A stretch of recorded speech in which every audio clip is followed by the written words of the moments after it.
Do you have the courage to ask questions like why prophets and/or saints of the past engaged in sexual activities that, by modern standards, are so difficult to accept? Let me mention a few.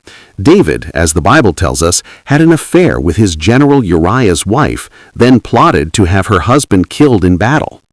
Then there's another story. Solomon, or the prophet Solomon, had 1,000 wives.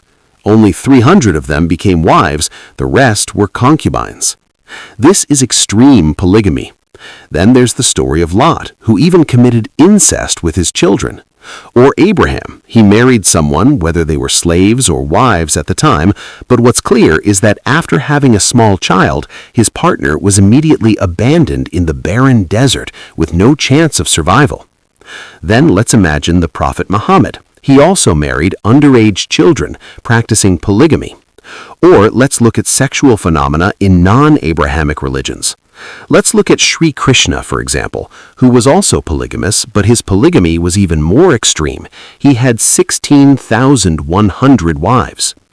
Then there's Lord Indra. Lord Indra was the king of the gods, but he took other people's wives, cheated on them, and committed adultery with them, ultimately leading to his curse. Then there's also the god Brahma. The Puranas tell us that Brahma had a child, or created a child. Her name was Parvati. Parvati, or Sarasvati, but he ultimately fell in love with her until Shiva intervened and beheaded her. But why would his thoughts wander to that? They are the main gods of the Trimurti.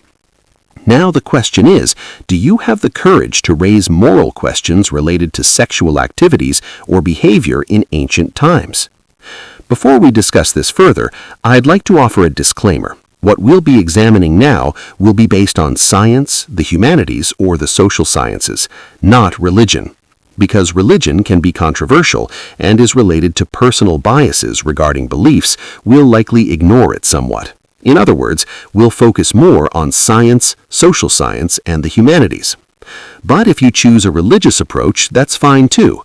What's not allowed, and what I strongly discourage, is using the approach of other religions to judge a particular religion.